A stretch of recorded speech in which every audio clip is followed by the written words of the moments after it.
Es un privilegio muy grande estar compartiendo con ustedes en este día, en esta fecha tan especial en el calendario de esta nación, el Día de Gracias.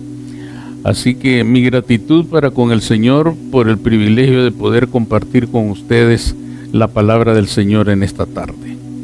Así que vamos a meditar entonces en las Escrituras. Queremos compartir con ustedes un mensaje que hemos titulado Hoy es un día de misericordia. Hoy es un día de misericordia. La palabra misericordia, hermanos, es una palabra impactante. Es una palabra mucho más profunda de lo que parece.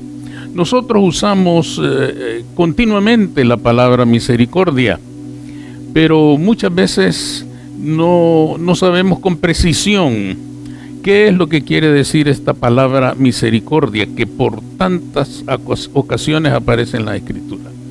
La palabra misericordia está compuesta de dos raíces que son miser, que significa miserias, y cardias, que significa corazón. Unidas, habla de las miserias del corazón. Cuando nosotros descubrimos este significado, no nos resulta muy agradable esta palabra misericordia. Pero en la vida práctica, hermanos, descubrimos por qué. En la Escritura se nos habla tanto de la misericordia de Dios. Porque cuando decimos misericordia del corazón, hermanos, no estamos hablando de miserias terrenales, de miserias materiales, sino de lo que hay en el corazón. ¿Cómo podemos entender entonces aquello que es una miseria en el corazón? Todo lo que nos empobrece interiormente es una miseria. Y en el mundo de injusticia en el que vivimos, que nuestro corazón se llene de miserias es muy fácil. Porque a ninguno de nosotros le es extraño el hecho de que este mundo está hecho de injusticia. En la vida todos hemos recolectado engaños, mentiras, humillaciones, falsedades, egoísmos, tantos males que a diario tenemos que manejar en este mundo terrible en el que vivimos. Y entonces va tomando forma este concepto de misericordia. Y sobre todo se va profundizando en el concepto de la misericordia. El mundo en el que vivimos es tan complejo, hermanos, que cualquier persona puede llenar nuestro corazón de miserias. Una persona nos ofende injustamente, una persona nos humilla, una persona nos engaña, una persona nos traiciona, una persona nos hace cualquier clase de daño e inmediatamente ha llevado miseria a nuestro corazón. Amén. Por eso es que la Escritura habla tanto de misericordia. Porque la misericordia no es otra cosa que la acción de Dios para sanar el corazón y librarlo de sus miserias. Cuando la Escritura habla de misericordia, habla justamente de eso.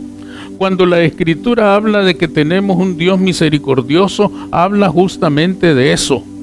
De que Él es plenamente capaz de sanar nuestra alma de todas esas situaciones tristes, dolorosas, que nos siguen incomodando, que nos siguen siendo tropiezo en la vida. Cuando la Escritura habla de misericordia y de un Dios misericordioso, habla de un Dios que quiere levantarnos de aquella postración en la que pueden dejarnos todas estas miserias, en la que pueden dejarnos todas estas ofensas. Por eso, hermanos, cuando nosotros titulamos este mensaje, Hoy es un día de misericordia, tenemos dos noticias. Primera, la mala. Cualquiera de nosotros puede llenar su corazón de miserias.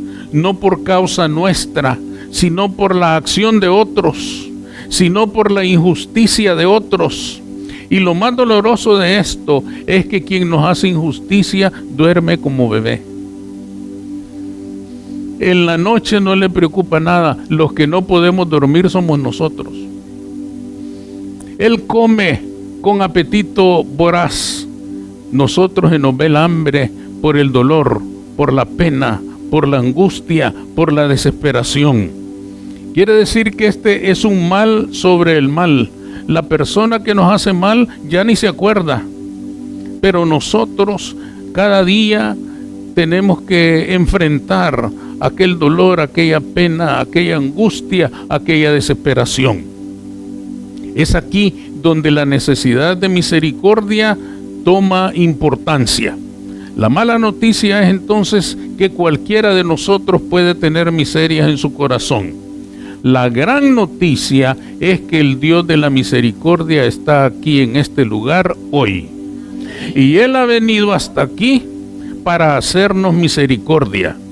Él ha venido hasta aquí para mostrarnos su misericordia. Él ha venido hasta aquí para sanar nuestras almas. Y por eso decimos que hoy es un día de misericordia. En la Escritura, hermanos, hay un pasaje en el que se nos muestran por lo menos 3 razones por las cuales podemos esperar que hoy es un día de misericordia para nosotros. Esas 3 razones se encuentran en el Evangelio según San Juan, en el capítulo 5, desde el verso 1 hasta el verso 9. Dice así, hermanos, ahí en la Escritura: después de estas cosas, había una fiesta de los judíos, y subió Jesús a Jerusalén. Y hay en Jerusalén, cerca de la puerta de las ovejas, un estanque llamado en hebreo Betesda, el cual tiene 5 pórticos.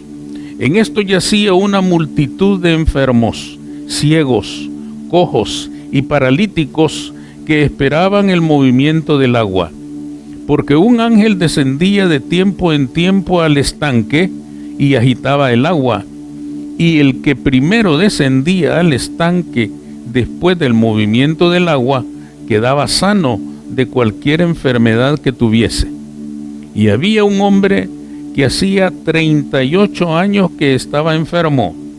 Cuando Jesús lo vio acostado y supo que llevaba ya mucho tiempo así, le dijo: ¿quieres ser sano? Señor, le respondió el enfermo, no tengo quien me meta en el estanque cuando se agita el agua, y entre tanto que yo voy, otro desciende antes que yo. Jesús le dijo: levántate, toma tu lecho y anda. Y al instante aquel hombre fue sanado, y tomó su lecho y anduvo. Y era día de reposo aquel día. 3 razones por las cuales podemos estar seguros de que hoy es un día de misericordia para nosotros aquí en la casa de Dios. Primero, podemos esperar que hoy es un día de misericordia porque Jesús está con el que sufre. Si ustedes se fijaron en el verso 1, dice: después de estas cosas había una fiesta de los judíos y subió Jesús a Jerusalén. Cada vez que en los evangelios lean ustedes una fiesta de los judíos, se está refiriendo a la Pascua. Con seguridad se está refiriendo a la Pascua. Y la Pascua era la fiesta más sagrada, o es hasta el día de hoy, la fiesta más sagrada en el judaísmo. No había fiesta más importante ni mejor celebrada que la Pascua. El Señor Jesús, como judío, fue a Jerusalén a celebrar la Pascua. Y la Pascua, hermanos, era una fiesta nacional. Era una fiesta en toda casa, en todo lugar. Había vino, había música, había comida, había canto, había alegría, había celebración.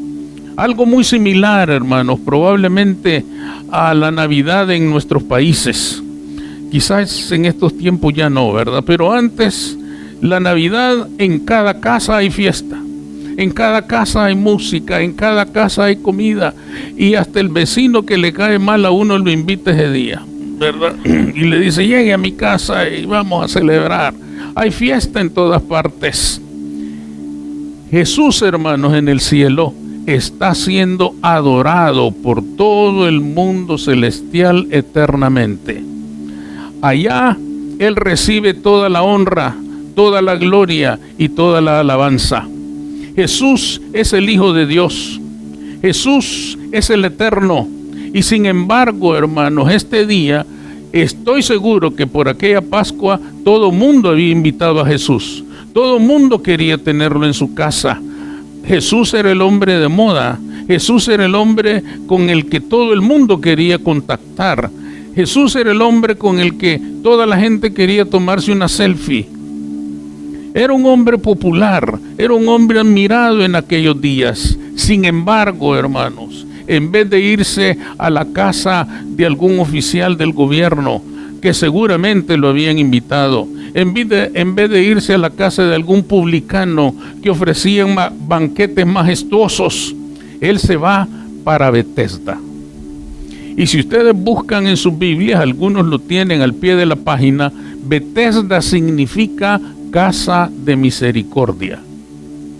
Ustedes pueden buscar ese nombre en cualquier diccionario hebreo y Betesda significa casa de misericordia. Ahora, el Señor Jesús deja la fiesta, deja la celebración por irse a Betesda. Imagínense ustedes cómo sería Betesda. Había allí, dice, una multitud de enfermos. Yo creo que multitud no son 100. Y 100 ya es un número enorme de enfermos. Pero ahí dice, yacía una multitud de enfermos. Y si ustedes se fijan, todos tenían una característica en común. Ninguno de ellos se podía atender por sí mismo, ni siquiera para sus necesidades más básicas. Porque dice ahí que había una multitud de enfermos ciegos, cojos y paralíticos. Imagínense ustedes la visión de Betesda. Aquella puerta de las ovejas, que así se le llamaba a ese lugar. Ahí llegaban a lavar a las ovejas los pastores de estos animalitos que son muy sucios, de manera que el agua también sería sucia. Ese lugar era terrible. La visión de Betesda, hermanos, desanima a cualquiera. Ver a una multitud de enfermos clamando desesperados por alguien que les haga misericordia. Porque ustedes deben de saber que en estos días de Jesús, desde el Antiguo Testamento, enfermos como estos, ciegos, cojos y paralíticos, se consideraban malditos. Y nadie les regalaba pero ni una mirada. Y por eso ellos estaban allá, apartados en la puerta de las ovejas, totalmente abandonados. Ustedes no ven a ningún ciego, a ningún cojo, a ningún paralítico en los evangelios que la esposa le esté ayudando o un hijo lo esté cuidando. Están en el total abandono, porque habían sido enseñados erróneamente que aquella enfermedad les había venido de parte de Dios y por lo tanto estaban bajo maldición. Estos hombres están en aquel lugar en total abandono, enfermos en una condición deplorable. Yo me pongo a pensar, hermanos, si mantener aseado un hospital cuesta tanto, imagínense este lugar donde nadie limpiaba, donde cada quien hacía lo que podía y había una multitud de enfermos. Betesda era horrible, Betesda era espantoso. Betesda, hermanos, era un lugar al que nadie quería ir. Jesús se dirigió justamente allí. Fíjense bien en una cosa, no se dirigió al templo, porque allá en el templo era la celebración, pero aquella celebración era religiosa. Esta celebración era de misericordia. Es decir, hermanos, el Señor deja la ceremonia majestuosa, el Señor deja la ceremonia puramente religiosa. Por eso el Señor dice, no quiero sacrificios, quiero misericordia. Porque a Él mismo no le satisfacía participar en una religión vacía. Él quería, hermanos, acciones que transformaran a las personas. Y se pone Él como ejemplo. Me han invitado a comer aquí, allá y en otro lugar y en tantos lugares, pero yo voy a ir a Betesda y a encontrarme con esa realidad terrible, con esa realidad que nadie quiere ver. Entonces, ¿por qué podemos esperar nosotros que Cristo nos puede hacer misericordia? Porque este lugar, hermanos, hoy es nuestra propia Betesda. Porque por fuera nosotros estamos bien parados sobre nuestras piernas. A mí ya me cuesta bajar las gradas, pero las bajo yo solo. Porque yo estoy en una etapa en la que realmente uno tiene que aceptar la realidad. Uno se da cuenta que está envejeciendo cuando un sábado en la mañana mi esposa dice: hoy voy a tirar todo lo viejo, y me da por salir corriendo.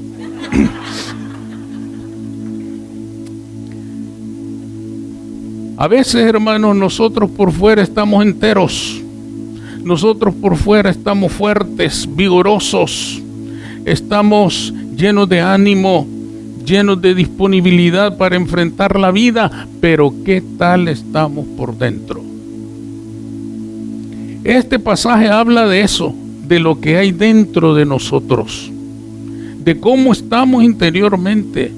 Habla, hermanos, de la posibilidad de que alguien que nos haya hecho injusticia nos ha dejado postrados por el dolor, por la tristeza, por el enojo, por la ira, por el deseo de venganza. Miserias que ha sembrado en nuestro corazón, y lo peor es que esa persona ya ni se acuerda de nosotros. Eso es lo más terrible, porque esta persona que hace estas injusticias, hermanos, es tan terrible. No sé por qué suceden esas cosas, pero a veces una persona lleva una pena profunda en el alma que se la ha infringido a alguna persona, directa o indirectamente. Y han pasado los años, y un día está celebrando su cumpleaños, y reúne a toda su familia para empezar con uno de esos desayunos brutales, ¿verdad? De todo lo que pueda comer. Y justamente cuando se va a sentar a comer aparece esa persona. Y le demuestra una cosa, que los años no curan el dolor.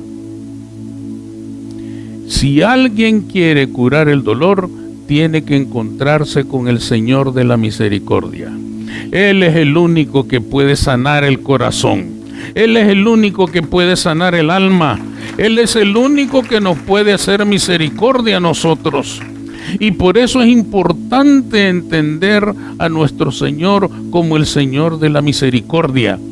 Y por eso es importante entender que Él ha dejado su gloria para venir a buscarnos a nosotros. Porque sabe que tenemos necesidad, porque sabe que hay dolores, porque sabe que hay penas, porque sabe que hay heridas que solo Él puede sanar. Y por eso podemos tener la certeza, hermanos, de que en esta hora Cristo Jesús está caminando en este lugar. Está caminando en este lugar por amor a nosotros. Está caminando en este lugar porque Él mismo sabe cómo es este mundo. Él sufrió también la injusticia de este mundo, de manera que a Él no le extraña lo que está pasando. Si nosotros alguna vez le llegamos a decir al Señor: Señor, yo quiero matar a este hermano, a Él no le extraña. Porque sabe cómo se vive en este mundo, porque sabe cómo hay injusticia en este mundo. La injusticia es terrible y genera daños y genera heridas. Pero nuestro Señor y Salvador es poderoso para sanar esas heridas. Es poderoso para hacernos libres de esa pena. Es poderoso para hacernos libres de ese dolor. De manera que Él ha venido esta tarde a nuestra Betesda para hacernos misericordia. Dependerá de nosotros que tomemos esa posibilidad o la rechacemos. En segundo lugar, podemos esperar que haya misericordia este día porque Dios es veraz. Ustedes leyeron junto conmigo que había un hombre que 38 años había estado ahí en Betesda, esperando que un ángel descendiera y moviera las aguas. Pero solo uno podía entrar y solo uno iba a salir sano. Y allá había una multitud. Quiere decir, hermanos, que las posibilidades de salir sano son las mismas que tenemos nosotros de ganarnos la lotería.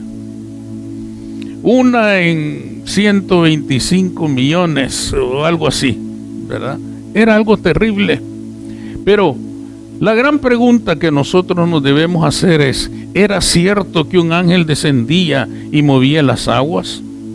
¿Era cierto que solo uno entraba y salía sano? ¿Podría haber sucedido eso? Yo creo que no podría haber sucedido jamás. Y la razón por la que no podría haber sucedido es porque si un ángel movía las aguas y alguien salía sano, la gloria sería para el ángel. Y seguramente que le empiezan a hacer un culto ahí en Bethesda a ese ángel, el ángel que movió las aguas, y le hacen una figura y la gente comienza a adorar al ángel que movió el agua. Ustedes saben que la Escritura condena fuertemente la idolatría. ¿Y por qué condena tanto la idolatría? La razón por la que condena la idolatría, hermanos, la Escritura, es porque el ídolo oculta a Dios de la vista del hombre. El ídolo nada es, pero si el hombre le pone su confianza al ídolo, entonces el enemigo toma confianza, toma provecho y confunde la mente del ser humano. La razón por la que se condena el ídolo es porque Jesús es el único Salvador, pero el ídolo lo oculta.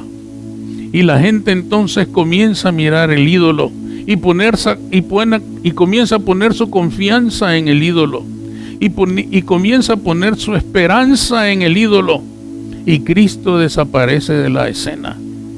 Esta es la razón por la cual lo condena, no por razones de criticar una religión u otra, no, es por el interés del hombre, por el interés de que el hombre no sea confundido y ponga su confianza en un ídolo que tiene ojos pero no ve, que tiene boca pero no habla, que tiene pies pero que tiene que ser cargado porque no puede caminar. De manera que aquello nunca probablemente sucedió. Nunca había acontecido que un ángel descendiera y moviera las aguas y solo uno entrara y fuera sano. ¿Por qué está eso en los evangelios entonces? Porque el evangelista nos quiere mostrar que aquel mundo y el nuestro son muy parecidos en el sentido de que el hombre pone sus esperanzas en algo o en alguien que nunca le va a responder. Es decir, que aquel mundo y el nuestro está lleno de supersticiones, está lleno de leyendas, está lleno de creencias. Y si nosotros no encontramos la verdad, vamos a terminar creyendo en esas cosas. Pero Dios es veraz, porque si Dios dice que va a hacer algo, Él lo va a hacer. Él es veraz. El hombre, hermanos, muchas veces pone su confianza en tantas cosas, en las que espera verdaderamente que le responda a sus necesidades. Jamás va a tener respuesta de eso.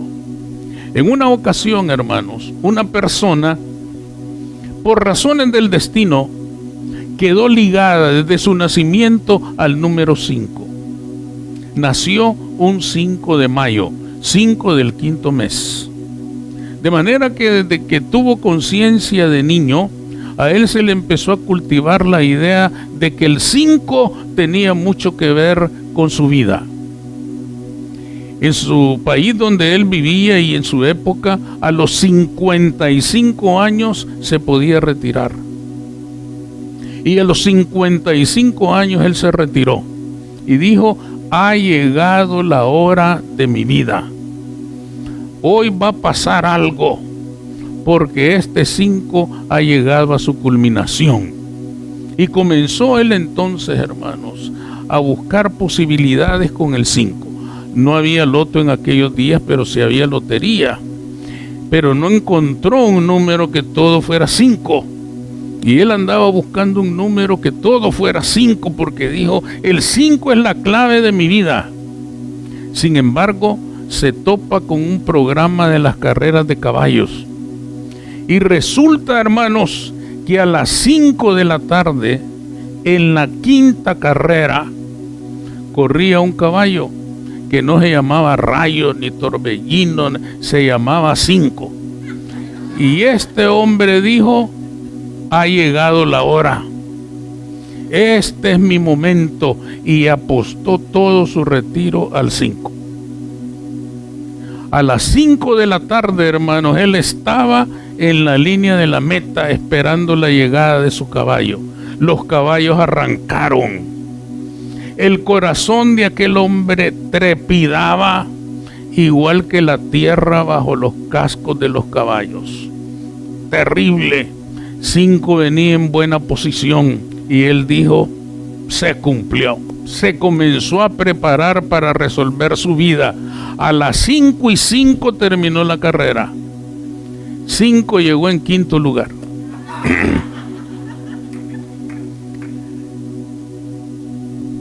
Así son, hermanos, las esperanzas del hombre cuando se ponen en algo muerto. Cuando se ponen en algo que no tiene nada de veracidad. Cuando se ponen en algo que no tiene nada de real. Nosotros podemos esperar, hermanos, tener misericordia hoy, porque el Cristo que está caminando entre nosotros es un Cristo que todo lo que dice lo cumple. Es un Cristo que no sabe engañarnos. Es un Cristo que no sabe mentir. Es un Cristo que todo lo que nos ofrece, Él lo cumple. Por lo tanto, hermanos, este es el día en que nosotros podemos esperar que el Dios de la misericordia sane nuestros corazones si hay algo que todavía nos está doliendo.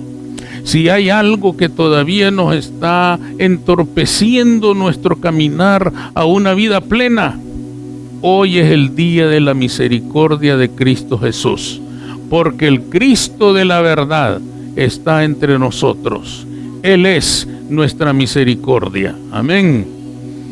Y en tercer lugar, podemos esperar que tengamos misericordia hoy porque el Señor de los milagros nos interroga igual que interrogó a aquel paralítico. Ahí en el verso 6 dice, ¿quieres ser sano? El Señor llegó directamente con él y le hizo una sola pregunta. ¿Quieres ser sano? Todo lo que tenía que hacer era decir sí. No pudo. No pudo decir sí. El Señor le dijo, ¿quieres ser sano? Ay, Señor, fíjense las primeras palabras. Señor, le respondió el enfermo, no tengo quien me meta en el estanque cuando se agite el agua. Era mentira. Nunca se había agitado el agua. Pero él, hermano, se estaba justificando en una actitud lastimera. Él lo que quería era inspirar lástima, quizás para que el Señor le regalara una moneda, quizás para que el Señor le diera algo de comer, pero no quería resolver su problema. Porque si él hubiera querido ser libre, hubiera contestado directamente a una pregunta directa. ¿Quieres ser sano? Sí, Señor. Quiero ser sano y quiero irme de aquí. No pudo hacer eso. El Señor lo sanó a la fuerza. Porque este no quería ser sano. Es que, hermanos, en la mente humana existen unos mecanismos peligrosos. Pero nosotros somos así. Los seres humanos somos así. Este hombre, hermanos, se había acostumbrado a aquella condición de miseria. Se había acostumbrado a aquella condición de humillación. Se había acostumbrado a vivir de aquella manera. Y cuando el Señor le dice, ¿quieres salir de aquí? Él dice, pensándolo bien, no. Ya me acomodé aquí, ya me acostumbré aquí, ya todos me conocen en Bethesda, ya tengo mi lugarcito aquí que nadie me lo toca. Entonces, ¿para qué ser sano? ¿Para qué enfrentar la vida con todas sus responsabilidades y obligaciones si aquí me la paso sin responsabilidades y sin obligaciones? Este hombre, hermanos, no quería ser sano. Sorprendentemente no quería ser sano. Esto es sumamente importante para nosotros, porque nosotros como seres humanos sufrimos de esa complejidad. Somos sumamente complejos, hermanos, en nuestra manera de pensar, en nuestra manera de sentir. Esto que los científicos llaman la psique. Nuestra psique es complicada, es difícil, es una cosa que a veces no entendemos, no sabemos por qué es así. Pero una de las cosas que puede sucederle al ser humano es que se acostumbra a una situación de humillación y ya no quiere salir de ahí. Aunque tenga oportunidades, aunque se le ofrezcan salidas, la persona prefiere quedarse ahí y seguir sufriendo. Prefiere quedarse ahí y seguir lamentando.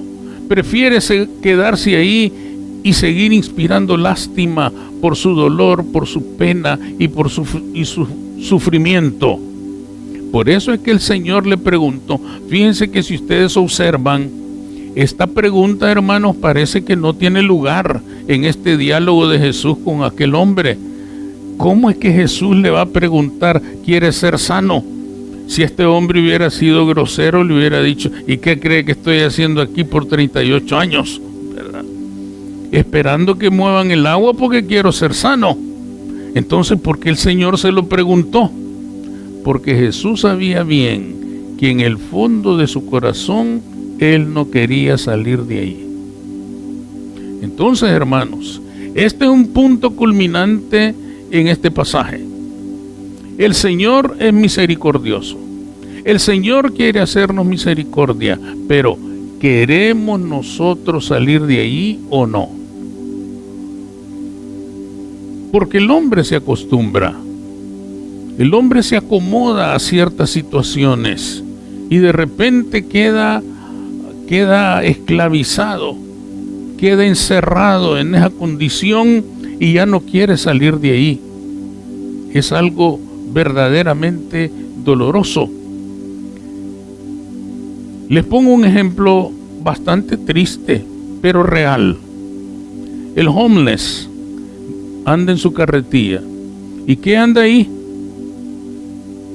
Miserias, botellas vacías, ropa sucia, pero trate de quitárselo. Lo va a defender hasta con las uñas. No sabemos por qué es así. No sabemos por qué las personas se quedan encerradas en esa condición. Por eso el Señor le pregunta a uno, ¿quieres ser sano? Porque a veces, hermanos, nosotros traemos la carretilla también. La dejamos allá afuera en la puerta y cuando salimos la volvemos a agarrar y nos la llevamos. ¿Verdad? Fíjense que hubo otro hombre en los evangelios, en San Lucas, Bartimeo, el ciego. A Bartimeo le hicieron una pregunta similar. Le dijo el Señor, ¿qué quieres que te haga? Y él le dijo, devuélveme la vista. Así, hermano. Yo siempre dije, si hubiera sido yo, a lo mejor le hubiera dicho, aunque sea un ojo, Señor, y hubiera quedado tuerto. Pero Bartimeo no dudó. Ahora, le voy a decir una cosa. Lea el pasaje de Bartimeo en el Evangelio de San Lucas.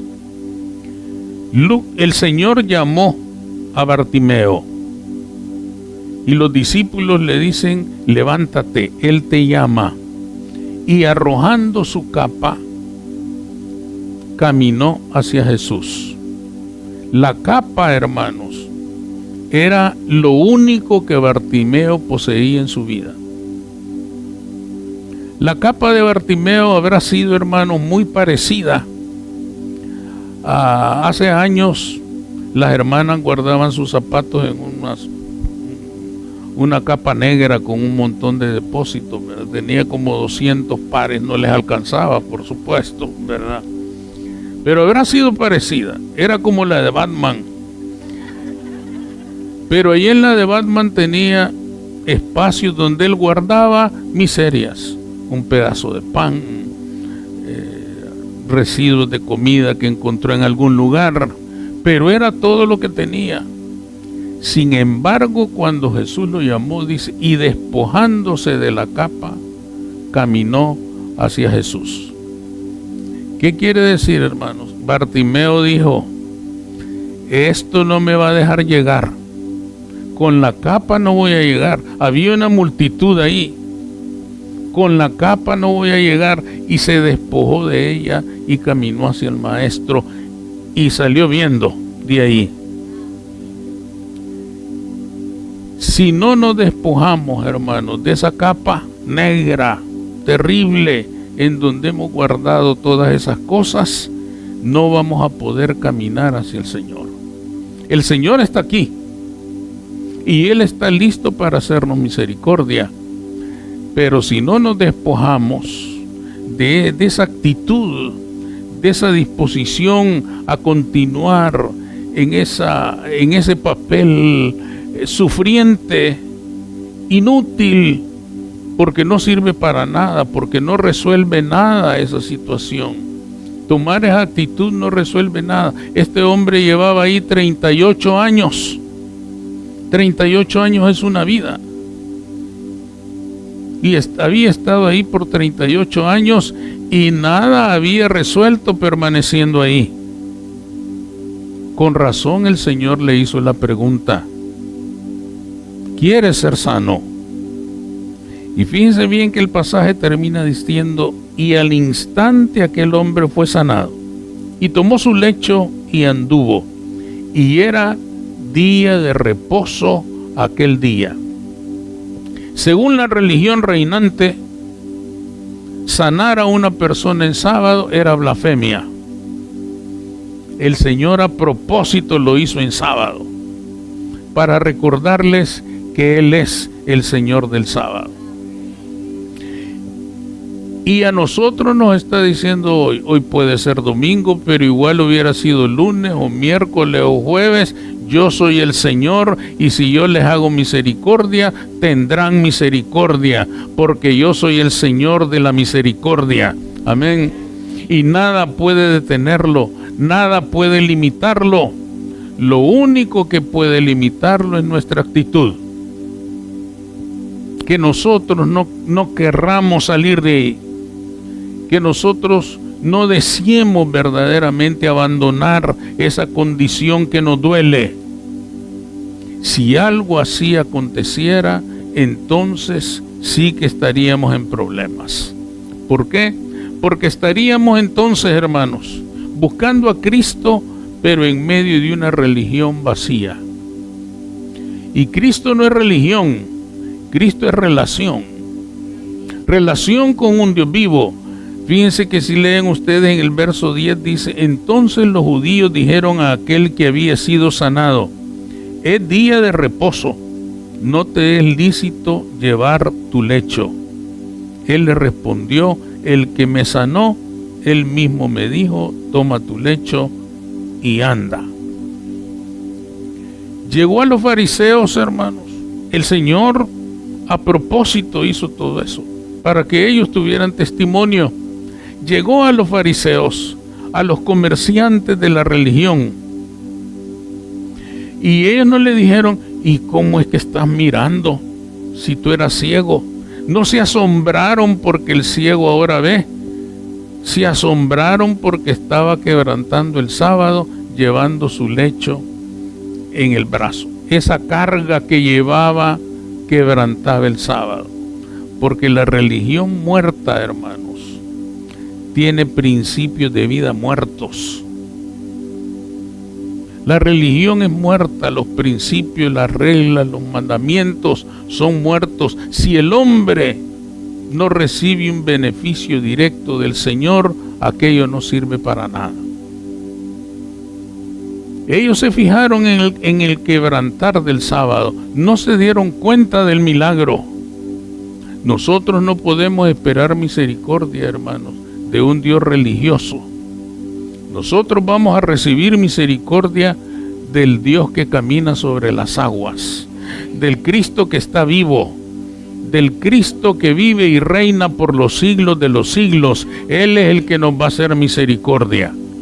A Él es a quien debemos buscar y Él es el que nos interroga, quiere ser sano. A Él tenemos que responder y decirle, sí, Señor, quiero ser sano, quiero salir de esta condición, quiero salir de este sufrimiento, de esta pena, de este sentimiento que no enriquece mi alma, sino que la empobrece dolorosamente. Quiero salir de ahí. A Él debemos contestar, porque Él es el único que lo puede hacer. Ninguno de nosotros lo puede hacer. Nadie en esta tierra lo puede hacer. El único que lo puede hacer es Cristo Jesús. De Él podemos recibir misericordia. Dependerá de nosotros. Dependerá de qué actitud vamos a tomar respecto a esta situación. Ahí estará la clave para que el Señor nos haga misericordia hoy. Pero este es el día de misericordia. Este es el día en el que el Señor nos quiere hacer misericordia. ¿Qué actitud vamos a tomar? Eso es la clave en esta tarde. Y esto es lo que vamos a hacer delante del Señor ahora que vamos a orar. Vamos a orar sabiendo que el Señor de la misericordia está en este lugar.